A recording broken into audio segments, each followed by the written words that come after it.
बानी पीटीआई ने कहा है कि lieutenant general retired Faiz Hamid का सारा ड्रामा उन्हें मिलिट्री कोर्ट ले जाने के लिए किया जा रहा है। जनरल फैज को उनके खिलाफ वादा मुआफ गवाह बनाने की कोशिश की जा रही है। उनका कहना था कि उनके खिलाफ तमाम केसेस फारिग हो चुके हैं, इसलिए उनको अब मिलिट्री कोर्ट्स की तरफ ले जाना चाहते हैं।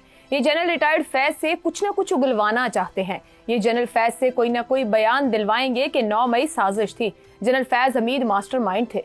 बानी पीटीआई से दिलचस्प सवाल पूछा गया कि आप हमेशा जनरल फैज का दिफा करते रहे हैं, अब जब वो गिरफ्तार हो गए हैं तो आपको क्यों खदशा है कि वो वादा मुआफ गवाह बन जाएंगे। इस पर इमरान खान ने जवाब दिया कि उन्हें कोई फिक्र नहीं अगर वो मेरे खिलाफ कोई गवाही देता है। मैं जनरल फैज हमीद की हद तक सिर्फ ये कह रहा हूँ कि वो तालिबान के साथ 3 साल तक मुज़ाकरात कर रहे थे, उनको हटाना नहीं बनता था। नवाज शरीफ से डील करके जनरल फैज हमीद को हटाया गया। जनरल फैज के खिलाफ कार्रवाई के बाद ISPR के दोनों रिलीजेस को अगर बगौर देखा जाए तो 12 अगस्त के प्रेस रिलीज में कहा गया है कि रिटायरमेंट के बाद पाकिस्तान आर्मी एक्ट की खिलाफ वर्जी के मुतअद्दिद वाकयात की भी तस्दीक हुई है, जबकि 15 अगस्त के प्रेस रिलीज में यह कहा गया है कि बाज रिटायर्ड अफसरान और उनके साथी सियासी गठजोड़, सियासी मफादात की ईमा और मिली भगत से अदम इस्तेहकाम को हवा दे रहे थे। इनसे वाज़ेह इंदिया मिल रहा है कि फैज हमीद के खिलाफ हाउसिंग सोसाइटी के अलावा अब तक जो कार्रवाई की जा रही है वो उनकी रिटायरमेंट के बाद के वाकयात से मुताल्लिक है। ऐसे में बानी पीटीआई क्यों ऐसे खदशात का इजहार कर रहे हैं कि जनरल रिटायर्ड फैज से कुछ न कुछ उगलवाया जाएगा, कोई बयान जारी करवाया जाएगा कि 9 मई साजिश थी। 9 मई 2023 को जनरल फैज रिटायर्ड और बानी पीटीआई भी साबिक थे। ना उनमें से कोई किसी को हुक्म देने की पोजीशन में था और ना ही हुक्म पर अमल करने की पोजीशन पर। तो फिर ऐसे में बानी पीटीआई क्यों चोर की दाढ़ी में तिनका के ज़रबुल मसल पर चलते हुए अभी से खदशात का इजहार करने लगे हैं कि जनरल फैज हमीद से उनके खिलाफ बयान जारी करवाया जाएगा। इसी मामले पर पैनल की राय आपके सामने रखेंगे। हमारे साथ हैं हसन निसार, शहजाद चौधरी, जैगम खान और अबसार आलम साहब। आप चारों का शुक्रिया। प्रोग्राम का सवाल, जनरल रिटायर्ड फैज से कुछ ना कुछ उगलवाना चाहते हैं, बयान दिलवाएंगे कि 9 मई साजिश थी। बानी पीटीआई, साबिक वजीर आजम और साबिक DG ISI, मास्टरमाइंड कौन और सहूलतकार कौन? हसन निसार साहब, बानी पीटीआई को खदशात हैं कि कोई बयान ऐसा दिलवाया जाएगा कि 9 मई को जिसमें साजिश कहा और बताया जाए। जब 9 मई हुई, इन दोनों में से कोई भी कोई ओहदा नहीं रखता था, वो भी साबिक वजीर आजम थे और वो भी साबिक DG ISI थे। अब बहुत सी गुफ्तगू और चीज़ें इस मुतालिक सामने आ रही हैं, सबूतों और शवाहिद की भी बात है। आपके ख्याल में इनमें से मास्टरमाइंड मुमकिना तौर पर कौन और सहूलतकार अगर चीज़ें सामने आती तो वो कौन होगा? आयशा, देखें, बात सुने। मेरा एक कंसर्न है, ये इस मुल्क की सारी तारीख हम सब के सामने है। मुझे सिर्फ किसी ऐसी बात से दिलचस्पी है जो आम पाकिस्तानी को की जिंदगी को इंसानी जिंदगी दे सके, जानवरों की सतह से ऊपर उठा सके। वरना यहाँ वज़राए आज़म कत्ल हुए,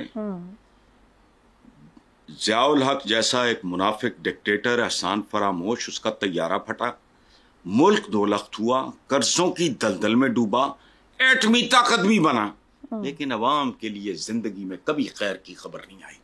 तो ये सब कुछ जो आप कह रही हैं ये हो जाए या ना हो, मुझे ये बताएं, इनकी जिंदगी पे कोई असर पड़ेगा?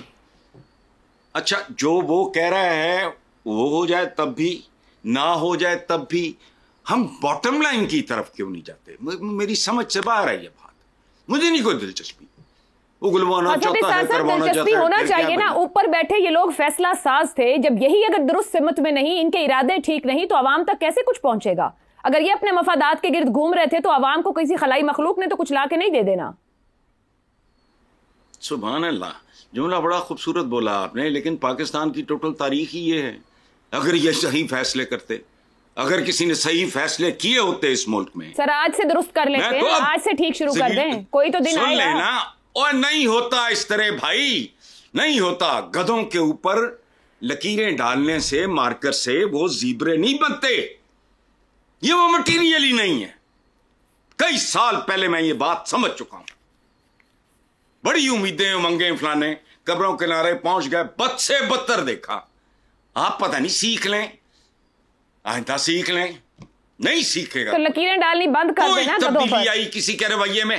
एक मिनट, हाँ बस गधे पे गुजारा करो। देखो, कोई तब्दीली किसी के रवैये में आई, हमारी बिजनेस कम्युनिटी से लेके हमारी पॉलिटिकल कम्युनिटी तक हमारी हर तरह की ब्यूरोक्रेसी, किसी की तरफ से कोई पॉजिटिव इंडिकेशन अगर है तो मुझे बता दो। ड्रामे तो बहुत हुए हैं। भुट्टो का ट्रायल कितना खूबसूरत सनसनीखेज ड्रामा था। तारा मसीह के हाथों में फांसी चढ़ गया, ब्रिलियंट आदमी था, उस पर कभी करप्शन का भी उसकी कैबिनेट पे कभी नहीं लगा। यहां खैर की खबर है ही नहीं। तो ये सारा कुछ हो जाए तो क्या है, 2 साल 4 साल बाद कोई और लोग बैठ के इसका हवाला दिया करेंगे कि भी उसका भी क्या हुआ था। कुछ भी नहीं। ठीक कह रहे हैं। हम अपनी जात के गिर्द तवाफ करने वाले लोग हैं, अपनी अपनी जातों के गिर्द तवाफ करते हैं। अच्छा, फिर ये फरमा दीजिएगा, अगर जात के गिर्द तवाफ करने वाले लोग हैं तो क्या साबिक डीजी आईएसआई अपनी जात के गिर्द तवाफ करते हुए साबिक प्राइम मिनिस्टर के खिलाफ बयान दे देंगे? उनको ऐसा लग रहा है। नहीं, मुझे क्या पता, मैं तो उस आदमी को जानता ही नहीं। इसके लिए मेटल की जरूरत है। हसन साहब, अब इतना तो आप जानते ही होंगे क्योंकि 2017 से ऑनवर्ड हमारी सियासत से लेकर हर अहम मामले में उनका नाम गूंजता रहा है।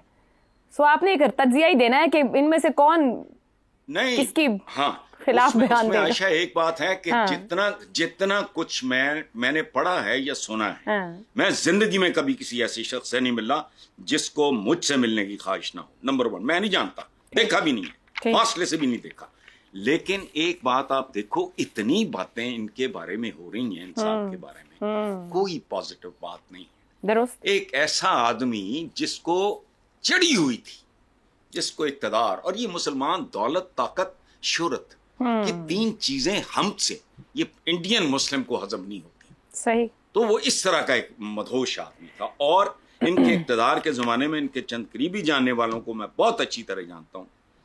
वो इनकी जो आम ज़बान थी गुफ्तगू, वो उसका जिक्र करते हैं तो मैं हैरान होता था कि अल्लाह पाक, इज दैट पॉसिबल? ठीक है, बाकी मैं नहीं जानता। ठीक है जी। अब सार साहब, आप तो बखूबी जानते हैं, और अभी हसन साहब ने एक जुमला कहा कि बहुत, यानी कि इख्तियार या ताकत बहुत चढ़ा हो तो चढ़ता ऐसे ही नहीं है, कहीं से बहुत कुछ दिया जाता है तो वो चढ़ता है। जनरल फैज किस तरह इमरान खान के खिलाफ 9 मई का बयान जारी करेंगे, जबकि वो उस वक्त डीजी आईएसआई नहीं थे, रिटायर्ड थे, ना इमरान खान वजीर आजम थे। ऐसे में जनरल फैज इमरान खान का कोई हुक्म मानने के पाबंद नहीं थे, इमरान खान जनरल फैज को कोई हुक्म नहीं दे सकते थे। क्या ऐसा कोई बयान दे के जिस खदशे का इजहार इमरान खान कर रहे हैं, जनरल फैज खुद को मुश्किल में नहीं डाल लेंगे? इतनी बोली आप भी नहीं है वैसे। मैं इतनी बोली हूँ, मैं तो समझने की कोशिश कर रही हूँ। नहीं ना इतनी नहीं है बात, ये नहीं है। आपने देखें आज खान साहब का एक बयान जो आपने भी जिसका जिक्र किया है कि उगलवा लेंगे, कुछ उगलवाना चाहते हैं, कुछ तो है ना जो जिसका उनको खतरा है कि उगलवा लेंगे या उगलवाना चाहते हैं। और वो जो कुछ जो है ना, वो रिटायरमेंट से पहले और बाद की बात ही नहीं है। बात यह है कि 9 मई को क्या हुआ। ठीक, ये हमलों की मैं बात नहीं कर रहा, कहाँ हुए इसकी बात नहीं कर रहा। उसका जो नुकसान हुआ वो तो हुआ। उस दौरान किसने क्या किया, किसके कहने पे क्या हुआ, बैरून मुल्क से क्या हुआ, अंदरून मुल्क से क्या हुआ। आपको पता है ना, उस वक्त आर्मी चीफ यहाँ मुल्क में नहीं थे जी।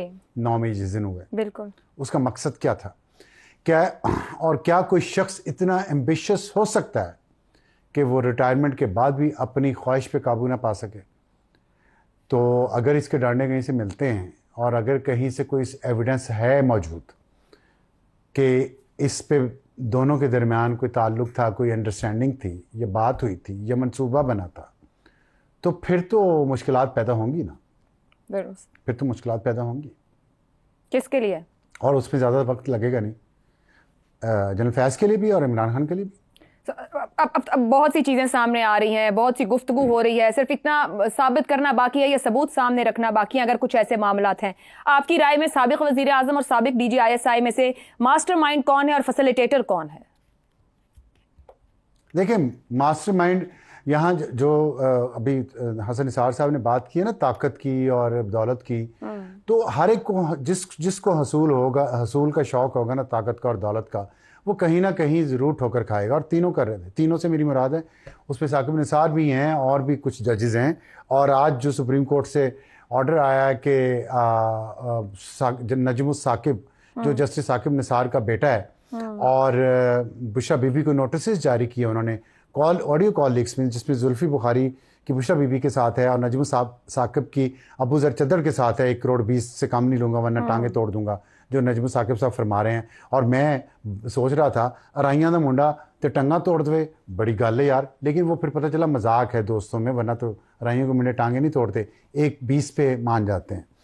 तो ये जो है ना जज, जर्नैल और सियासतदान के जित कौन है, ये है मास्टरमाइंड। मीडिया भी उसमें शामिल है, और मीडिया की बारी कब आएगी? ये नेक्सस इतनी ताकत रखता था कि हम जिनके नाम ले रहे हैं और बात कर रहे हैं वो सब रिटायर्ड थे, वो कोई उस वक्त इख्तियार और ताकत नहीं रखते थे उहदों की। जी, तो ये रियासत के लिए बावजूद भी अगर कहीं ये रिकॉर्ड मौजूद हो वीडियो पे, और जो मोबाइल फोन की मूवमेंट से कि एक साबिक जज लाहौर से निकला, पेशावर पहुंचा, वहां रहा, वहां से निकला इस्लामाबाद पहुंचा, किससे मिला, कब मिला, कैसे मिला, क्यों मिला, उसके बाद क्या फैसला आया कोर्ट से, ठीक, बहुत कुछ आयशा बख्श, बहुत कुछ चल रहा है यहाँ पे। और इतना कुछ है कि माइंड बॉगलिंग है कि इंसान की ख्वाहिश, तलब इक़्तिदार की और ताकत की उसको कहाँ तक ले जाती है। अभी देखें, मैं पढ़ रहा था खान साहब की, आपने गुफ्तगू की बहुत सारी बातें की, आखिरी पैराग्राफ आपने नहीं पढ़ा, सबसे दिलचस्प है कि इमरान खान की गुफ्तगू के दौरान फैमिली कॉर्नर में ख़वातीन के शोर शराबा की आवाज़ें आती रहीं। फैमिली कॉर्नर से ख़वातीन के शोर शराबे पर 3 मरतबा मीडिया टॉक करते रुक गए। फैमिली कॉर्नर से ख़वातीन के शोर शराबे के बायस इमरान खान जल्दी मीडिया टॉक करके फैमिली कॉर्नर की तरफ चले गए। झगड़ा पड़ा हुआ है पैसे पे, और किसने क्या किया, इल्जामात किस पे आएंगे। आप देखें जो पीटीआई का सोशल मीडिया बहुत इफेक्टिव है, उस पे पिछले 2 दिन say excuse me Bushra Bibi target है। सटल एक कैंपेन शुरू हो चुकी है ऑलरेडी कि वो औरत कैसे इतनी नेक, पाकबाज, पीरो मुर्शद, रूहानी उस्ताद हो सकती है, जिसको सोने का इतना लालच हो, सोना गोल्ड का, ज्वेलरी का इतना लालच हो, जिसको तोहफों का इतना लालच हो, उसने इमरान खान को मरवा दिया। ये बातें होना शुरू हुई हैं, क्यों? ठीक है, तो ये जो लालच है ना ताकत का और दौलत का, ये इंसान को अंधा कर देता है। अल्लाह इससे बचाए, और जिसके पास आ जाए अल्लाह उसको सही तरीके से उसको इस्तेमाल करने की तौफीक भी। ठीक हो मैं गया। अपने लिए भी ये दुआ करता हूँ और आपके लिए, सबके लिए होनी चाहिए, लेकिन जाहिर बात है जब लोग ओहदों पर मौजूद हैं तो जिम्मेदारी कई गुना बढ़ जाती है।